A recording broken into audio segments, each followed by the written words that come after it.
কত দুঃখে আছি, কত দুঃখে আমরা ব্যতীত এই ফেনীবাসী। ফেনীবাসীর জন্য কেউ কিছু বলার নাই। আমরা চাই এই ফেনী জেলা চট্টগ্রাম বিভাগে আসে। সহ সভাপতি জনাব জাহিদুল ইসলাম শিমুল।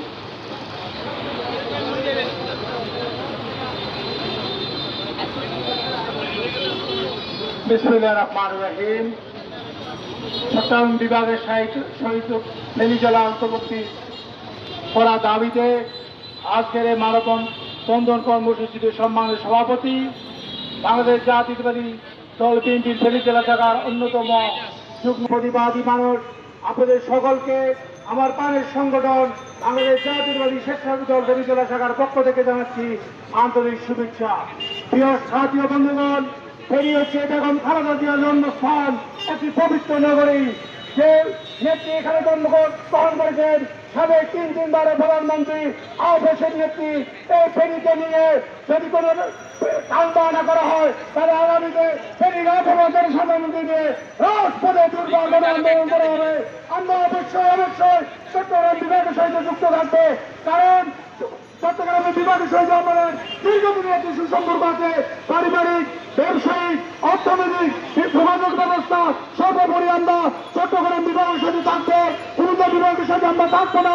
যদি কুমিল্লা বিভাগের সাথে থাকার কোনো টালবাহানা করা হয়, অধিকার নয়, ফেনী থেকে দুর্বার করে আন্দোলন করে দেওয়া হবে।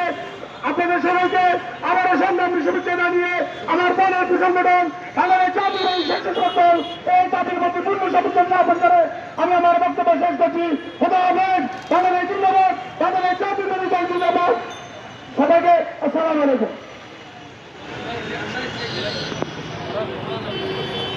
সম্মানিত উপস্থিতি, মানববন্ধনের পর্যায়ে অত্যন্ত সংক্ষেপে গুরুত্বপূর্ণ বক্তব্য রাখবেন সৌদি আরবের বিশিষ্ট ব্যবসায়ী, আমরা ফেনীবাসীর মান্যবর সদস্য জনাব আনোয়ার হোসেন।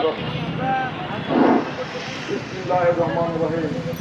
আজকে আমরা ফেনীবাসী মানববন্ধনের সংগ্রামী সভাপতি ফেনীর কৃতি সন্তান জনাব ইয়াকুব নবী ভাই, আজকে বিভিন্ন নেতৃবৃন্দ, সাংবাদিক, মিডিয়া, ব্যক্তিত্ব সবার প্রতি আমার আন্তরিক সালাম, আসসালামু আলাইকুম ওয়া রাহমাতুল্লাহি ওয়া বারাকাতুহু।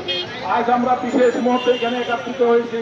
আমি সবাইকে অনুরোধ করব, ইয়াকুব ভাইয়ের নেতৃত্বে আমরা সবাই ঐক্যবদ্ধ আছি।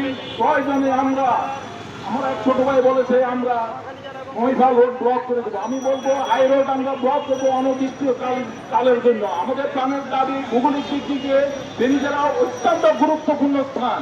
আমরা সবাই ঐক্যমুক্ত ভিত্তিতে আমরা এগিয়ে যাব ইনশাল্লাহ। এই ফেনী জেলা আমাদের সাবেক প্রধানমন্ত্রী বেগম খালেদা জিয়ার জন্মস্থান। আমরা স্পষ্ট কথায় বলতেছি বর্তমান সরকারকে, আমরা চট্টগ্রামে অতীতে ছিলাম, বর্তমানে আছি, ভবিষ্যতে থাকবো। আজকের আমরা এই ফেনী রেমিটেন্সের দিক থেকে দেশের তৃতীয় পর্যায়ে রয়েছি। তাহলে আজকে আমাদের এই ফেনীটি যদি আপনারা কুমিল্লার সাথে অন্তর্ভুক্ত করতে চান, আমাদের গুরুত্বর দিক চিন্তা করে অন্তত আপনার যে প্রতিনিধি রয়েছে, জেলা প্রশাসক বা জেলা প্রশাসনের শীর্ষ পর্যায়ে বিভাগীয় কর্মকর্তা রয়েছেন, আপনার কাছে জানতে চাই যে আপনি একটিবারের জন্য কি কারো পরামর্শ নিয়েছেন বা লোকাল পর্যায়ে জেলা প্রশাসনের মাধ্যমে আমাদের যে সমস্ত প্রতিনিধি, রাজনৈতিক নেতৃবৃন্দ সহ বিভিন্ন সামাজিক অঙ্গ সংগঠনের নেতৃবৃন্দ রয়েছে, তাদের কাছে জিজ্ঞেস করেছেন যে ফেনী আসলে কি চায়, তারা কি থাকতে চায় কি না? দিক দিয়া এবং কি আমাদের দাবি আদায়ে সর্বসময় আমরা সচেতন ছিলাম, ভবিষ্যতে ইনশাল্লাহ সচেতন থাকবো। আমাদের যে পার্শ্ববর্তী যে জেলাগুলো আছে, এই যে কুমিল্লা, নোয়াখালী এবং চট্টগ্রামের যে বসুরহাট এবং সেনবাগ যে উপজেলা আছে, আবার খাগড়াছড়ি সহ চট্টগ্রামের বারাইয়ারহাট, এই জেলাগুলো আমাদের মিরসরাই, এই